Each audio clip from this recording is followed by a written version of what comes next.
Hello friends, roubles kitchen में आप सभी का स्वागत है। और मेरी तरफ से आप सभी को मकर संक्रांति की ढेर सारी शुभकामनाएं और साथ ही साथ लोहड़ी की भी, क्योंकि लोहड़ी भी आती है एक दिन पहले। और 14 जनवरी को मकर संक्रांति मनाई जाती है और 13 जनवरी को लोहड़ी। तो दोनों ही सेलिब्रेशन तो बनते ही हैं। अब सेलिब्रेशन पे हमें क्या करना चाहिए? कुछ मीठा तो बनता ही है, तो मीठा तो गजक ही रिलेटेड होती है इससे। अब गजक जब बनाई जाती है तो हम मार्केट से लेकर आते हैं, तो सोचते हैं कि चलिए कुछ अच्छी तरीके से प्योरिटी और हाइजीन को में ध्यान देते हुए ये गजक हम आज घर पर बनाते हैं और इजीली ट्रिक के साथ। तो अक्सर कर मैं मूंगफली जो लेकर आती थी, मैं मूंगफली की चिक्की बना रही हूँ, साथ ही साथ मैं मुरमुरे की भी चिक्की बनाऊंगी। तो दोनों चिक्की बनाने के लिए अब हमें क्या करना चाहिए? अब मेरे पास पीनट्स तो छीले हुए नहीं थे, जो मूंगफली दाने थे वो मेरे पास पील के हुए नहीं हैं। तो अब हमें क्या करना है कि हमें इसको घर में ही रोस्ट करना है। अब मैंने जब घर में रोस्ट करके इनका छिक्कल उतारना है, तो मैं छिक्कल किस तरह से उतारूंगी, तो चलिए मैं आपको इसका इजी तरीका बताती हूँ। हम अक्सर घर पीनट्स को, जो मूंगफली है या मखाना है, हम कढ़ाई में भूनते हैं, तो क्या होता है इसमें ज़्यादा टाइम लग जाता है। अब ज़्यादा टाइम लगेगा तो आप कोई भी वर्क को करेंगे तो वो स्लोली ही वर्क करेंगे। तो इसमें हमें ज़्यादा टाइम लगता है पीनट्स को सॉटे करने में, मतलब उनको भूनने में। तो मैंने क्या किया, मैं अक्सर कर बनाती रहती हूँ, तो काफ़ी लोग मुझसे पूछते हैं कि आप कुकर में ही क्यों आप ये सारी ड्राई फ्रूट्स और इनको भूनती हैं। तो इसका रीज़न ये है कि ये जब हम कुकर में बनाते हैं ना, तो इजीली भुन जाते हैं। और कुकर के साथ क्या होता है कि हमारी चारों तरफ से ये जो बंद होता है, कवर होता है, उसके साथ साथ हमारी जो कुकर में हीटिंग है वो चारों तरफ से बराबर लगती है। और कढ़ाई में क्या होता है, धीरे पहले नीचे की बॉटम गर्म होती है और फिर उसके बाद ऊपर वाली लेयर। तो हमें टाइम भी लगता है और हम इसको छोड़ भी नहीं सकते हैं। अगर हम 1 मिनट के लिए कहीं इधर उधर हो जाते हैं तो हम इसको नहीं छोड़ सकते हैं, क्योंकि कढ़ाई में या पैन में तो हमें बराबर चलाना पड़ता है। कुकर में ऐसा नहीं होता है, क्योंकि कुकर में पहले ये चारों तरफ गर्म होता है, उसके बाद ये साथ ही साथ नीचे भी इसकी बॉटम अच्छे से गर्म रहती है, क्योंकि हीटिंग तो नीचे बॉटम पे जा रही है। लेकिन यही रीज़न होता है। अब इसका साइंटिफिक रीज़न काफ़ी बड़ा है, तो मैं आपको ज़रूर बताऊँगी अपनी वीडियो में, जब मैं टिप्स एंड ट्रिक्स के साथ अपनी वीडियो डाला करूँगी। तो यहाँ पे मैंने क्या किया, एक कुकर में 1 कटोरी ही, जितनी क्वांटिटी हमारी वहाँ है उतनी ही क्वांटिटी मैंने इसमें लेनी है। तो लगभग मैंने इसमें 200 ग्राम्स के करीब मैंने इसमें पीनट्स लिया हुआ है। पीनट्स को हमें कुकर में भून लेना है। और इस तरह से देखिए, गर्म था मेरा कुकर, तो ये छिलती भी जा रही है इसमें बहुत ईजीली से और बराबर भूनती हैं। चारों तरफ एक जैसी ही पीनट्स बन के निकलेंगी। अब मार्केट में नहीं जा पाई थी, मार्केट ना जाने के कारण ही मुझे पीनट्स को इस तरह से ही भूनना है और इनके ऊपर से छिक्कल निकालना है। तो चलिए, मेरी यहाँ पे तो मूसली छिलकर भी तैयार होने वाली है, तो मैं इनको अपना प्रोसेस पूरा कर लेती हूँ। और यहाँ पे मैं फ्लेम को ऑफ कर दूँगी। लगभग इसमें 5 से 6 मिनट ही लगते हैं पीनट्स को भुनने में। आप उससे 5 मिनट पहले अगर आप इसको फ्लेम को ऑफ कर देंगे तो इसकी हीटिंग से ही, इसकी गर्मी से ही भुन जाती है मूँगफली। चाहे आप मखाना भूनिए या बादाम भूनिए, काजू में भुनने में ज़्यादा समय नहीं लगता है। और इस तरह से आप चलाते रहिए लगातार, तो इनको ज़्यादा समय नहीं लगता है। तो मैं फ्लेम को ऑफ कर देती हूँ और इनका छिक्कल उतारती हूँ। और इनका छिलका उतारने के लिए हमें क्या करना है, इन दोनों हाथों में इस तरह से लेके और इनके छिलके उतार लेने हैं। थोड़ी सी गर्म है ये, पर ज़्यादा ही गर्म है, तो आप इनका छिलका भी जल्दी से नहीं उतार पाएंगे। लेकिन कोशिश करिए हल्के गर्म में ही इसका छिक्कर उतारें, तो बहुत जल्दी निकल जाता है।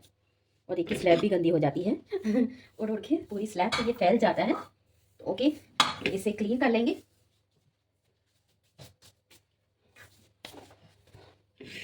मैं अपने बारे में बताना चाहूँगी कि मुझे जो स्लैब है, अपनी किचन एकदम क्लीन चाहिए होती है। अगर कुछ भी इस पर गंदा पड़ा रहता है या सब्जी के छिक्कल वगैरह या कुछ भी, तो मेरे से काम नहीं होता है। ऐसा लगता है कि पता नहीं क्या भीड़ इकट्ठी हो गई है इस पर, तो मैं नहीं कर पाती हूँ काम। तो मुझे अपनी क्लीन का जो अपनी किचन का सेटअप होता है वो मेरे सामने बिल्कुल साफ़ होना चाहिए, तभी मैं अपने किचन में काम कर पाती हूँ। और हर लेडी के लिए अपनी किचन सबसे ज़्यादा प्यारी होती है, क्योंकि आधा टाइम तो उनका किचन में ही बीतता है। तो वो क्या करे, तो किचन ना साफ़ हो तो फिर कैसे काम चलेगा। तो देखिए, बातें करते करते मैंने ये भी साफ़ कर ली। काफ़ी हद तक ये निकल चुके हैं। गर्म है तो मैं थोड़ा कम इनको छेड़ पा रही हूँ। तो देख सकती हैं मैंने यहाँ पे अपनी पीनट्स भी छील ली हैं। देखिए इस तरह से ये क्लीन भी हो गई और मैंने इसे निकाल ली। अब हमें आगे की तैयारी करनी है। अब यहाँ पर जो मेरा गुड़ है ये है ड्राई फ्रूट्स वाला। अब ये एक ही गुड़ का जो पीस है, आप देख सकते हैं, ये लगभग 200 ग्राम के करीब होगा। पूरा गुड़ मेरा आधा किलो का है। अब ये इसी तरह के बॉक्स में आया हुआ था। एक्चुअली मैंने ये गुड़ ख़रीदा नहीं है, ये हमें किसी ने गिफ्ट में दिया था। और इसमें लगभग 4 पीस के अकॉर्डिंग थे। तो मैं गुड़ नहीं ज़्यादा खा पाती हूँ, तो मैंने 2 पीस इसमें से अपने किसी रिलेटिव्स को दे दिए, मतलब जो मेरे पियोन्स या पड़ोसी होते हैं, उस तरह से मैंने उनको दे दिया। तो अब हमें इसको क्या करना है, आगे का प्रोसेस हम इसका स्टार्ट करते हैं। तो यहाँ में इस तरह से, ये कच्चा है, एकदम से पका नहीं होता, और काफ़ी और इतना प्योर है ये कि इसमें ज़रा सी भी कुछ भी और मिक्सिंग नहीं होती है। देखिए कितनी आसानी से ये टूट रहा है। देखिए इतना ही हमें इसमें गुड़ चाहिए, 200 ग्राम्स के करीब ही। आप कम या ज़्यादा भी कर सकते हैं, इससे ज़्यादा हमें गुड़ नहीं चाहिए। और अगर आप ज़्यादा बनाना चाहते हैं तो ज़्यादा भी बना सकते हैं। मैं बस थोड़ा सा और लूँगी, बस इतना ही। अब इतना ही मैंने गुड़ दूसरी रेसिपी के लिए अपने रखना है, जो मैं मुरमुरे की लड्डू या चिक्की बना दूँगी। अब वही हमें पैन में इस गुड़ को ऐड करना होगा, और साथ ही साथ इसमें पानी डालना होगा। इसी में हम चौथाई कटोरी के करीब पानी डालेंगे, और जब तक मेल्ट करेंगे, जब तक हमारा गुड़ मेल्ट ना हो जाए अच्छे से।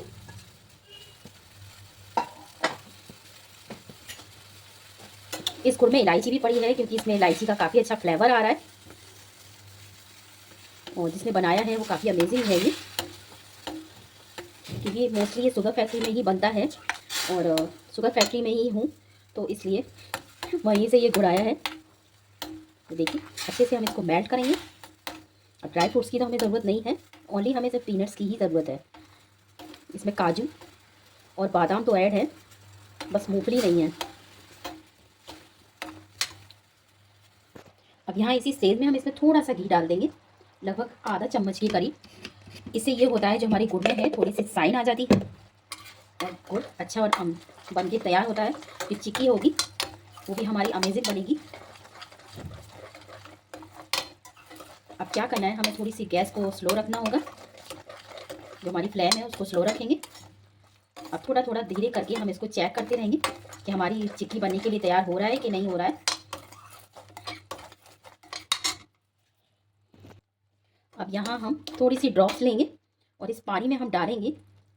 अगर हमारा गुड़ चिक्की के लिए परफेक्ट है, तो हम इसे आगे नहीं इसको बनाएंगे, और ज़्यादा हमें इसे बॉयल नहीं होने देना है। इसे हम चेक करेंगे कि अभी हमारा ये परफेक्ट नहीं बना है, क्योंकि देखिए अभी चिक्की बनने लायक नहीं है, ये इस तरह से चिपक रहा है। अभी हमें इसे और बनाना होगा, लगभग 1 मिनट के लिए और ही बनाएंगे हम, इससे ज़्यादा नहीं इसको बनाएंगे, क्योंकि हमें जब 1-2 बार हम इसको ट्राई करते हैं तो हमें समझ आ जाता है कि ये कितनी देर तक बनना चाहिए। तो ये तो मेरा परफेक्ट बन के रेडी हो गया है। देखिए आप इस तरह से, इतना ही हमें चाहिए, क्योंकि अक्सर कर आपने देखी होगी गजक जो चिक्की होती है पीनट्स की, वो इसी तरह की होती है। अब हम इसमें जो पीनट्स हैं हम इसको डाल देंगे,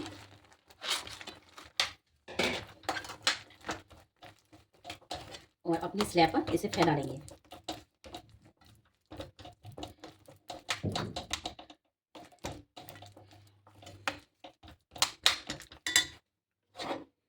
अब ये हमें प्रोसेस जल्दी ही करना होता है, ज़्यादा टाइम नहीं लगाना होता, क्योंकि अगर ये थोड़ा सा भी ठंडा हो जाता है तो चिक्की हमारी अच्छी बनके नहीं रेडी होती है। अब जो हमारी ये स्लैब है हम इसको इसी पे ऊपर डाल लेंगे। देखिए यही रीज़न होता है कि मेरी जो स्लैब होती है, जो प्लेटफॉर्म है मेरा, वो कितने अच्छे से क्लीन था, तो मैं इस काम को जल्दी ही कर पाई। अब एक हमारे पास बेलन है, बेलन में हमें क्या करना है, थोड़ा सा हमें घी लगाना होगा, और इसे इस तरह से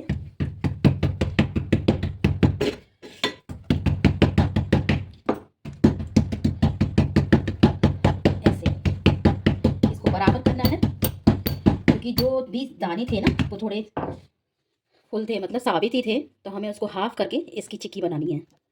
अब ये हमें गरम में ही इसकी कटिंग करनी होगी, क्योंकि ठंडा होने के बाद ये सिर्फ टूट सकती है, कट नहीं हो सकती। जैसी शेप चाहें, जितनी बड़ी आप चाहें उतनी ही आप इसमें कटिंग कर सकते हैं। अब देखिए भाई, सीधी तो नहीं आ सकती हर कोई, थोड़ा तो उलझन होगी ही इसमें। उलझन मतलब ये कि कोई सीधी होगी या कोई ऐसी होगी या कोई ऐसी होगी, तो इतना तो सब चलता ही है, क्योंकि घर में भी खानी है। दूसरा बहुत सारे ऐसे रीज़न होते हैं। अरे भाई मेहनत बहुत होती है इसमें, तभी तो चिक्की नाम होता है इसका। और खाने में भी तो ये परफेक्ट और अच्छी लगती है काफ़ी। अभी गर्म है तो आप इजीली इसे निकाल भी पाएंगे और ये तैयार भी बड़ी जल्दी होती है। तो बस पूरा ही प्रोसेस बस इसका यही था। तो देख सकते हैं यहाँ पे मेरी चिक्की तो बनके तैयार हो चुकी है और देखिए चमक भी आ रही है और कितनी अच्छी बनी हुई है एकदम से। देखिए आपको आवाज़ आ रही है ना कुड़कुड़ की। तो ये तो परफेक्ट बनके तैयार हो चुकी है और देखिए मैं थोड़ी सी खाकर भी दिखाती हूँ। आपको आवाज़ आई ना कुड़कुड़ की। तो ये तो मेरी चिक्की परफेक्ट बनके तैयार हो चुकी है। आपको ये रेसिपी कैसी लगी तो मुझे प्लीज़ कमेंट्स करके बताएं। तो ऐसी ही रेसिपी में मैं आपसे फिर मिलूंगी, तब तक के लिए bye bye and take care.